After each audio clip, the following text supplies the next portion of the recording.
Okay, in this last lecture of design with using frequency domain methods, or in particular the Bode plot, we will look at designing both lead and lag compensators.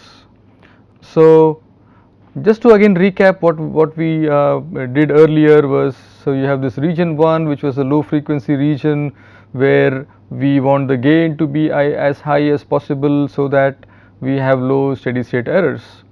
In the region 2, it should have some satisfactory gain and phase margin. So this corresponds to the transient region, the steady state region, and the high frequency region. Okay, so what is this lead-lag compensator all about? So if we remember what we had done while we were doing the design with root locus methods, we had a component which was essentially a lead component and a lag component, and of course taking care of all the lead and lag components, and beta should be 1 for something greater than 1, and alpha and beta here are 1 if we directly map to what we had done in terms of that one. So alpha times beta is 1. So I have a lead and the lag components, and essentially I am now looking at designing this compensator with a gain k prime, and GC is again split into the gain component and then the dynamic component. So something like this. So as usual in the design process, we design the gain k prime first and then go about designing this one. Okay, so let's see how the frequency response or the frequency characteristic of this lead lag compensator looks like. So if I just draw the Bode, so what I see is well, I have the lag component here and then the lead component. I could also see it with the with the magnitude plot, right? So this corresponds to my lag, where you will have attenuation at higher at these frequencies, for example, and you will also have this to be the lead component. Okay, so what we observe here is, of course, these are my corner frequencies 1, 2, 3, and 4, and this is this will and these 4 corner frequencies will decide how my design of the compensator look like, or how the poles and zeros of my compensator are placed.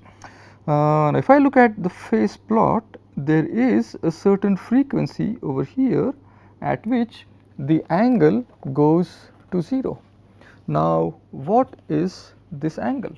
This angle, the frequency at which the phase angle is 0, if I call this as omega 1, the frequency at which the phase angle is 0 is this one. Okay, now how do we compute this? Now what are this T1 and T2? This T1 and T2 essentially come from here. So T1 corresponds to this part of the compensator, T2 corresponds to this part of the compensator. Okay. Now, okay, so how do we do this? So I'll just quickly run you through the proof.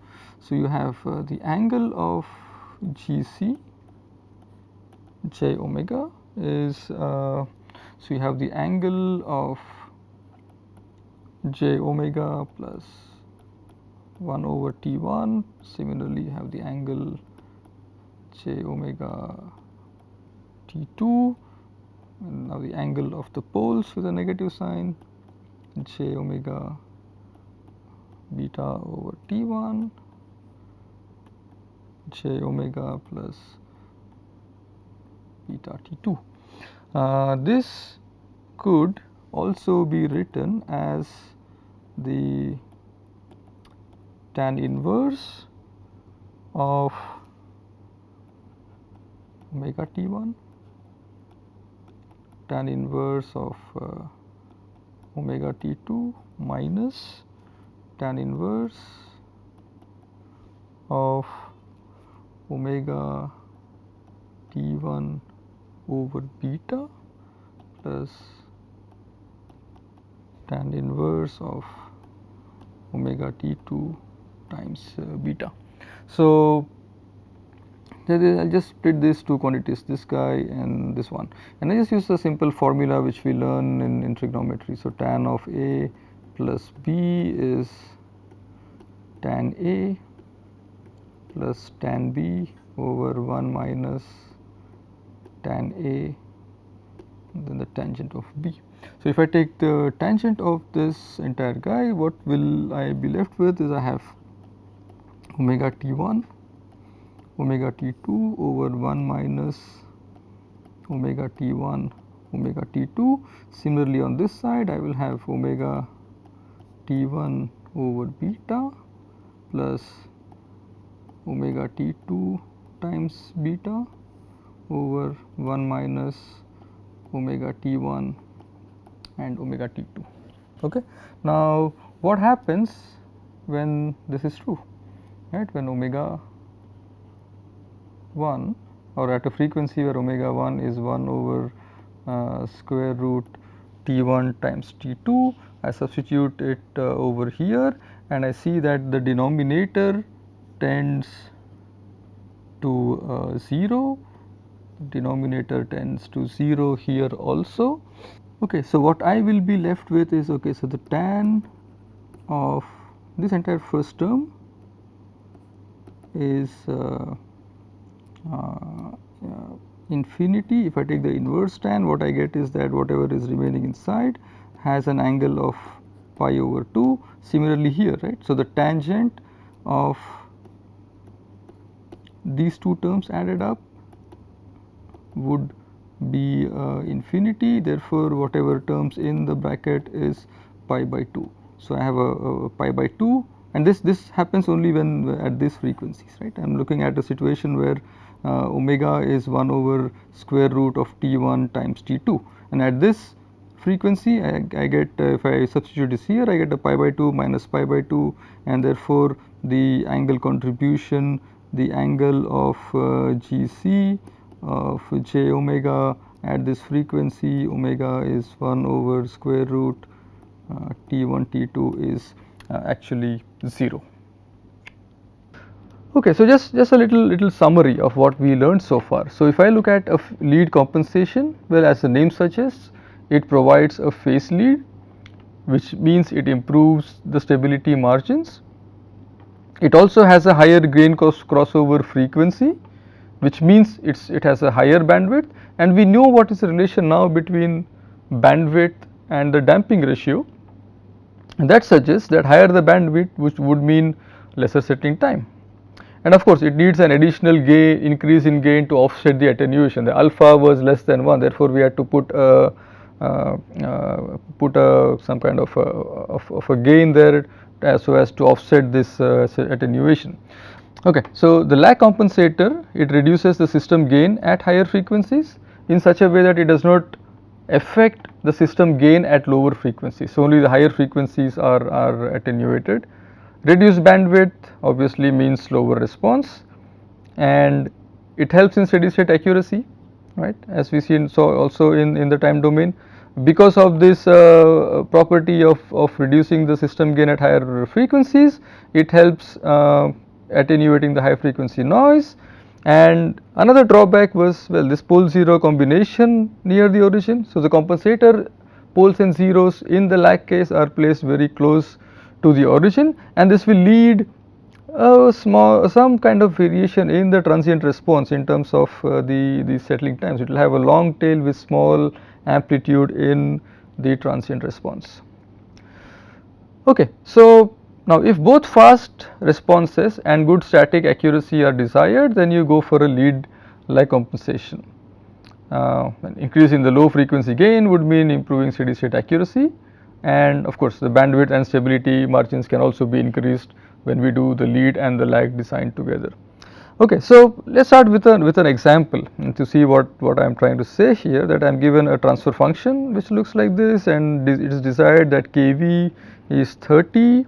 Okay, if I write down the units, it is per second, phase margin is greater than 50 degrees, and the bandwidth a certain number of 12 radians per second.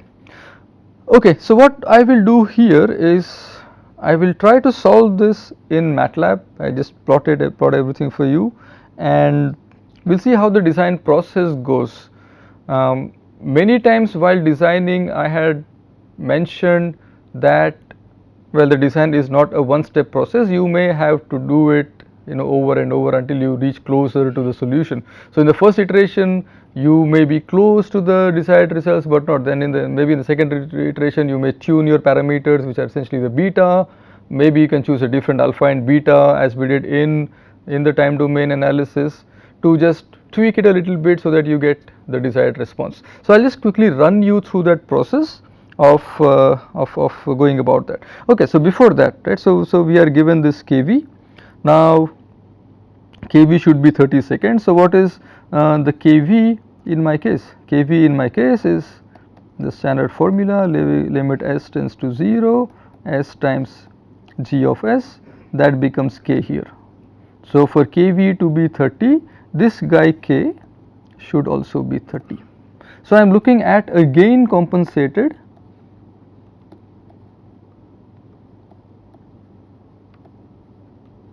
transfer function,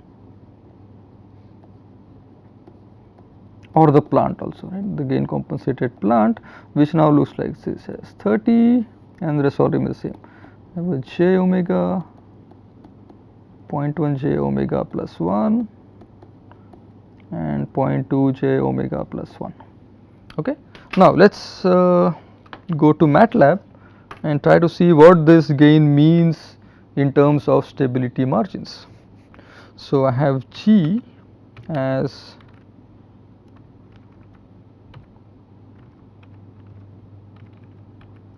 $30, and here I will have 0.02, 0.3, 1 and 0, like a transfer function 30, 0.02 s cube, 0.03 s square and s. This is the transfer function for this guy. Okay, so if I do the Bode plot of this to see what does the gain compensation do to me.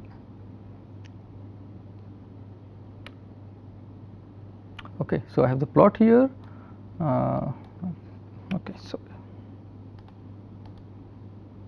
Okay, so I'll see via the grid the characteristic all stability margins.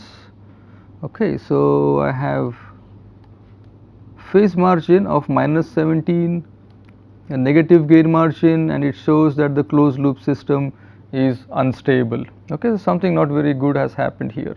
So and also if I look at what is the bandwidth, so at what time am I reaching -3?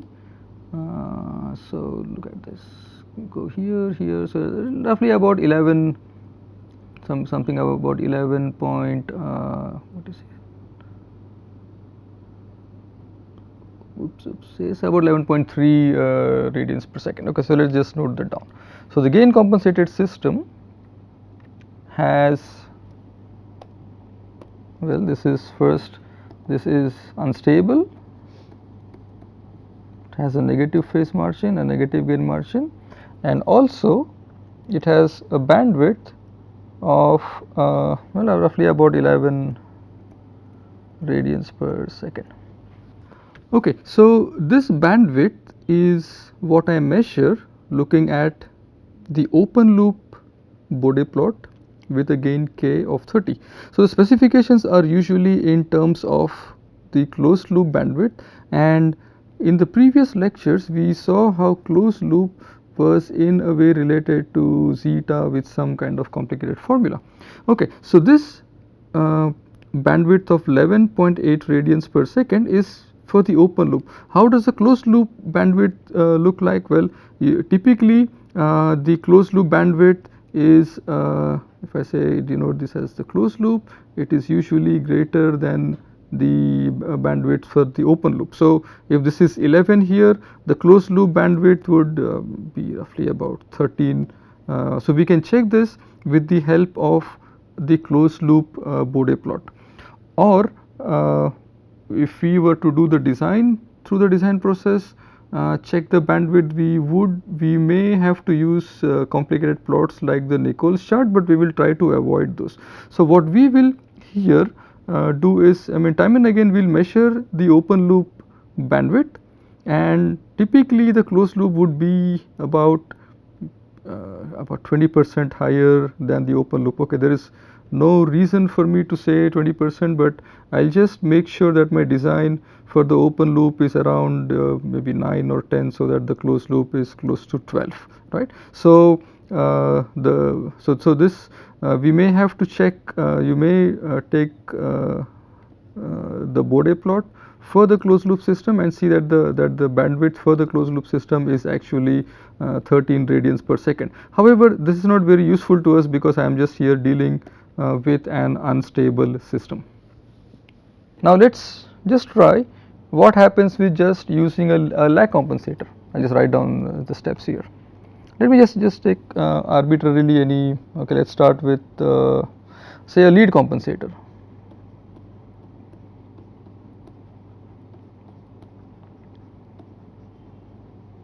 A lead compensator, so let me say it looks this form. J omega into 0.25 over 1 plus j omega multiplied by 0.025. I take a very liberal alpha which gives a very big phase lead of say 0.1. Okay, so now let's see what happens with this lead compensation. So there is no basis for me to choose this, but just to see a basic analysis what it is. So this is my GC1, I'll call it, is has a transfer function.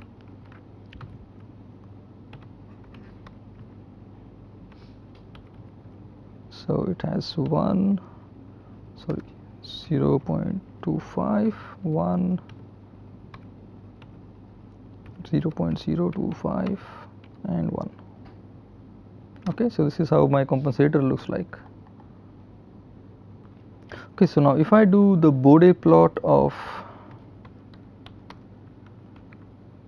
G with GC1, which is my lead compensator, well, I get something like this. Okay.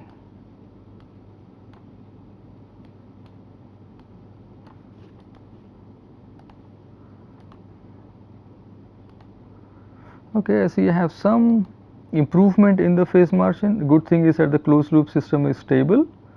It has a phase margin of 10, a gain margin of about 3.5 dB. Well, not bad, because at least I could get the system close to stability. And the bandwidth, if I go back, bandwidth of close to 20, okay, roughly about 20, right? Okay, so let's just note this down. Okay, so just by using a lead compensator, what I achieve is, well, the closed loop system is stable.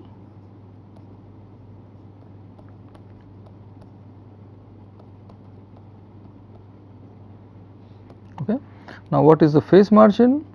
The phase margin is about, what was that? Phase margin was about 10 degrees, and bandwidth was fairly large, 20 radians per second. Okay, so what is good? Well, this is good.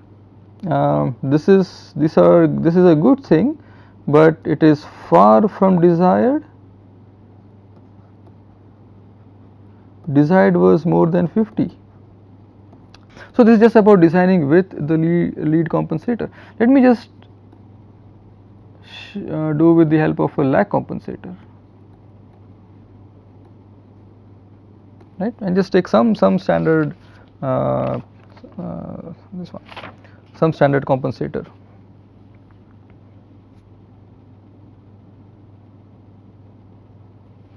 Let's say it could be like 1 plus j omega 10 and 1 plus j omega 100.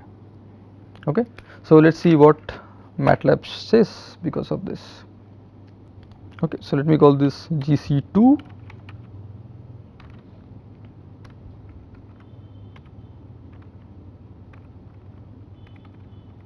So I have 10 j omega plus 1,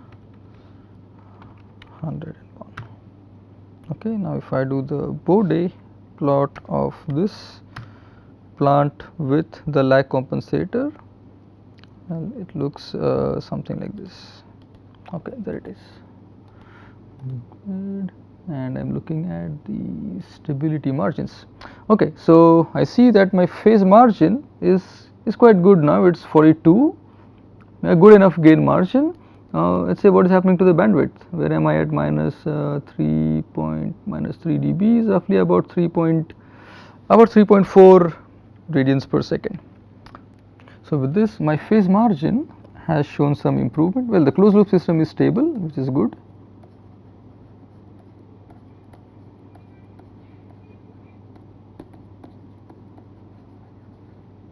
Okay, my phase margin has become almost like more than 46 degrees.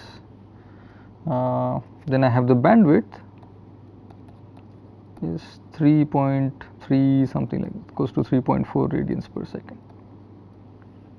Okay, so let's now compare these two scenarios. So if I look at the lead compensator, the good thing was, well, the closed loop system was stable. Phase margin is 10. Earlier with the gain compensated system of k equal to 30, my system was unstable. Now it is at least stable. The bandwidth is 20. So this again I'm measuring for the open loop. And if I just measure for the closed loop bandwidth is about 26 radians per second, and this thing is too large, right? And then the design specification in the previous slide here was in terms of the closed loop specification. So this is too large, and therefore it will be sensitive to noise.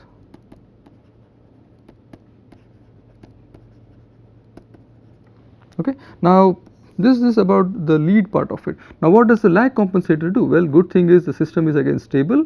Phase margin is close to the desired, it's 46.2, and what we want is about 50. Now the bandwidth is 3.34. This is again for the open loop. The closed loop would be about 4 radians per second or even less, and you see this is like far from desired. Right. So here I am not really computing this, but I will just use the open loop bandwidth as an indication of what is happening in the closed loop system. So comparing these two, I see that well, I have stability in both cases. Phase margin is good, but the bandwidth is too large. On the right hand side, for the lag compensator, system is stable, which is good. Phase margin is close to desired, but the bandwidth is too small. So you see there is a little trade off here, right? If I increase the phase margin, the bandwidth goes down, and if I want to increase the bandwidth, the phase margin goes down. So I may have to go for a lead plus lag compensator under such scenarios. So as a rule of thumb, which may not be very proper justifications, we first design the lag compensator. So partially or partial compensation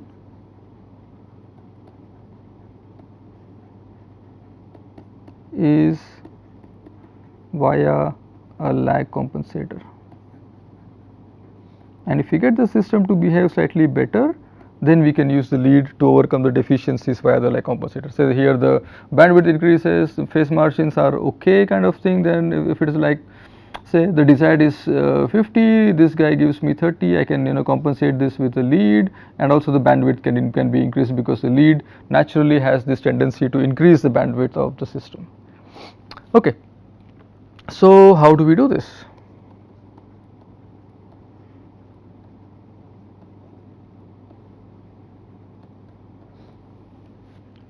Okay, so we'll sorry. First thing we need to choose is what is the new crossover frequency.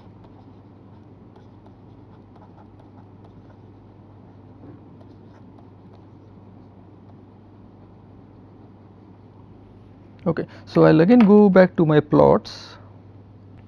Okay, so I go back to my plot here, which is just the gain compensated system with k equal to 30, and I choose just by trial and error some partial compensation. Let me say I choose this frequency here where the phase is minus 145, which means the phase margin is about 35 degrees.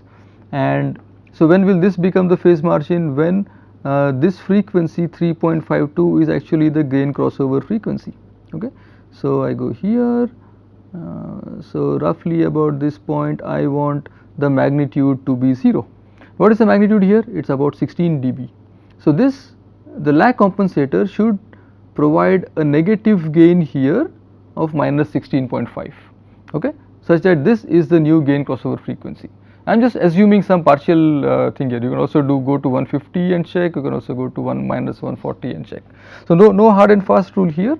Okay, so what I need to do is compensate for this magnitude via the lag compensator, or in other words I need to first design the beta. Okay. So how is the beta designed? Well, I am looking at now 20 log beta is about 16.4 in decibels. This means that log of beta is 0.82, and which essentially means beta is about 6.6. Let us assume that it is 7. Okay. Now I need to assume or find out what, or assume something for the corner frequencies. Let me just start by assuming T1 equal to 1.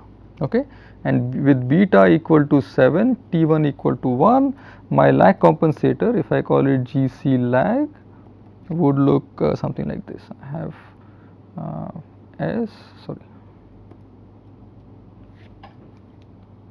1 plus j omega 1 plus 7 j omega. Okay. Now let us see what happens when I just plug in this compensator into my plant.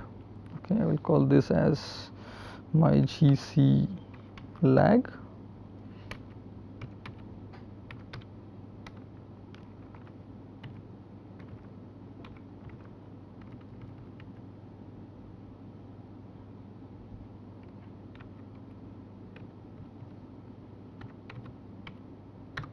Okay, so something like this, and then I look at the Bode plot of the lag compensated system.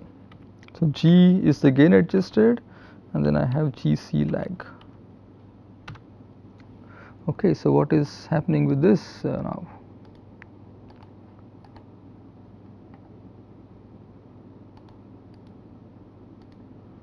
Okay, so I have now a phase margin of up to 22 degrees, it's fine, and I have a gain margin of 8.2, and well, let's check what is the bandwidth. The bandwidth is it's like pretty small, say about 4 point say close to 4.3. Okay, now I have this lag compensated system which now has a phase margin of 22.5 and a bandwidth of about 4.5. Okay, now what I know now is that I could use the lead compensator to provide an additional lead here, and with the lead compensator my Bode plot also shifts to the right. So I could improve the phase margin and also improve the bandwidth. So first what I did is to partially compensate with the help of a lag compensator, and I will just do the lead part now. Okay. Okay, so how will we go about doing the lead part? Okay, step 2 would be design the lead part.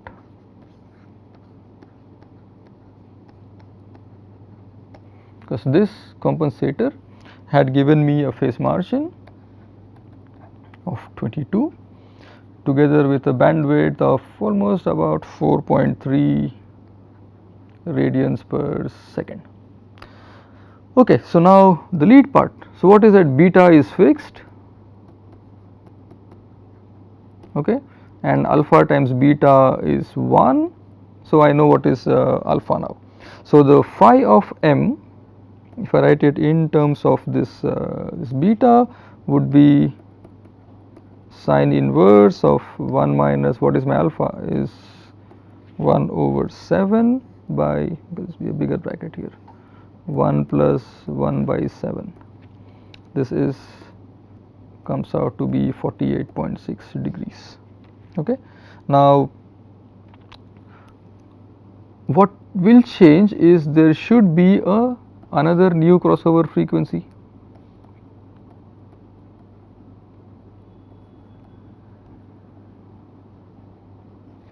Okay.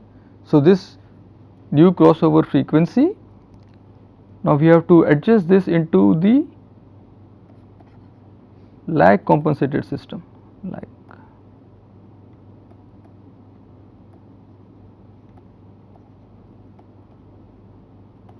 compensated with this one. So this GC or G times GC lag, where G was the gain adjusted system with gain K being equal to 30. Okay, so once I know phi m, I also know alpha.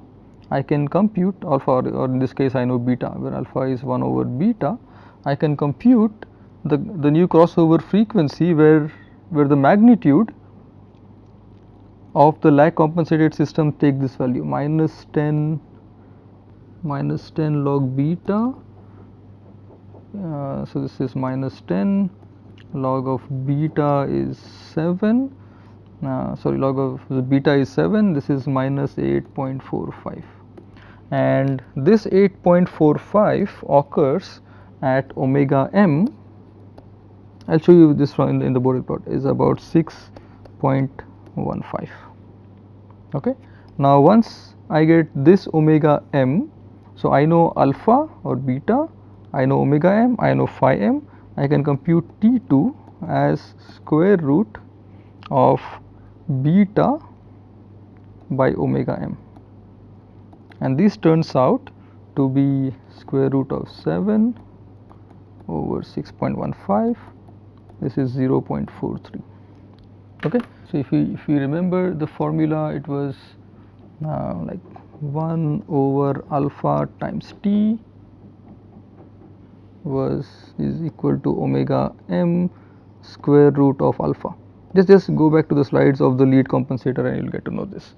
Okay. So I'm looking at this magnitude, this where the lag compensated system has a magnitude of minus 8.45, that will be the new crossover frequency, right. So that turns out to be 6.15, as we will see from the Bode plot of the lag compensated system.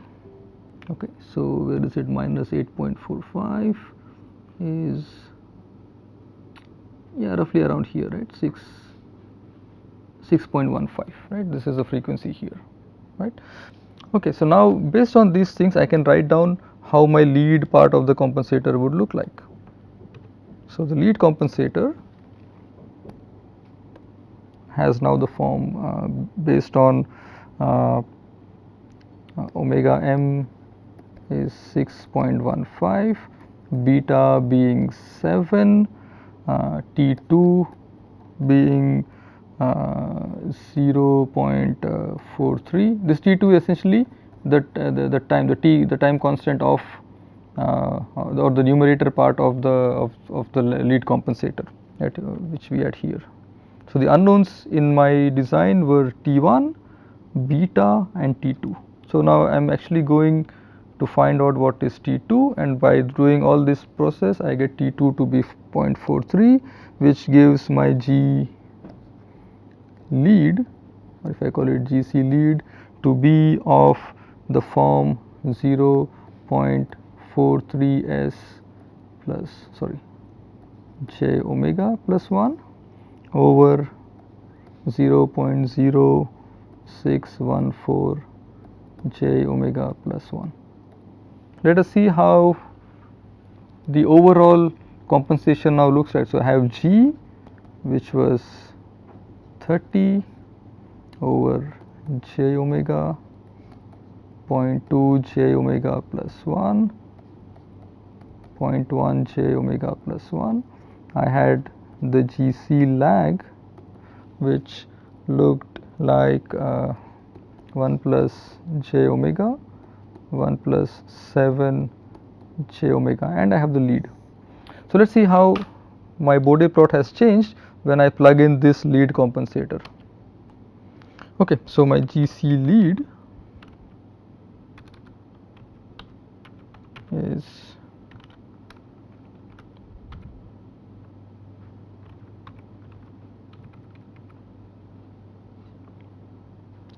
0.43 and a 1, 0.0614 and a 1. Okay, something like this. So my overall compensated system with the lead and the lag compensator. I have G lag and I have a GC lead.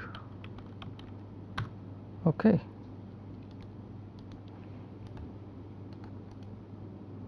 Okay, so what are the characteristics now? First, okay, phase margin is 48.1. Let's look at how is the bandwidth doing. Well, bandwidth not doing too well. It's roughly about 8 radians per second. So with this, the phase margin is 48. The desired was 50. Was to be greater than or equal to 50, and the bandwidth is about 8 radians per second.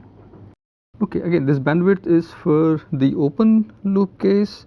The closed loop bandwidth would roughly be about 11 radians per second, and we could check this by the Bode plot of the closed loop system, and the desired for us was 12. Now see the steps involved. So what did we do is, with the lag compensator we had some partial compensation where we had the closed loop, the gain compensated system with the lag compensator to be stable and a decent enough phase margin. We are still far away from what is desired and has some amount of bandwidth.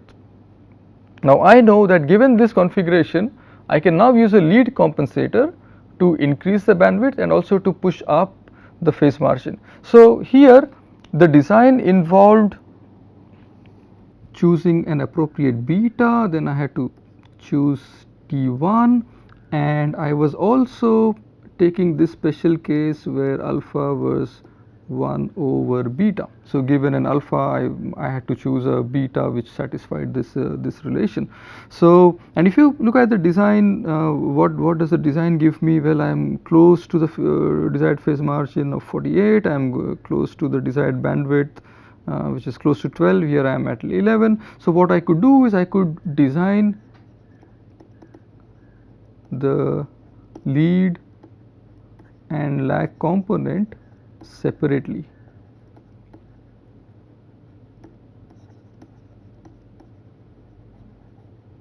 Right? This essentially means choose an alpha which is not really depending on beta, or just fix the alpha what we had earlier.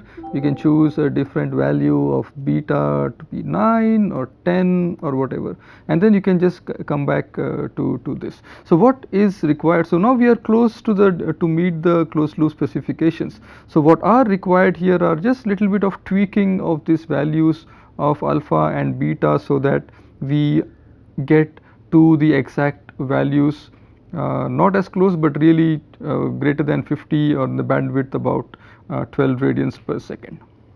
So I will not run you through that process. I will leave that to you as an exercise to play around with different values of alpha, or even designing the lead compensator completely separately. The aim of this lecture was to run you through that process of the design. Well, how to possibly use MATLAB appropriately, how to read the MATLAB plots, and so on. Okay. So to summarize, what we learned today was to design compensators in the frequency domain or across this module.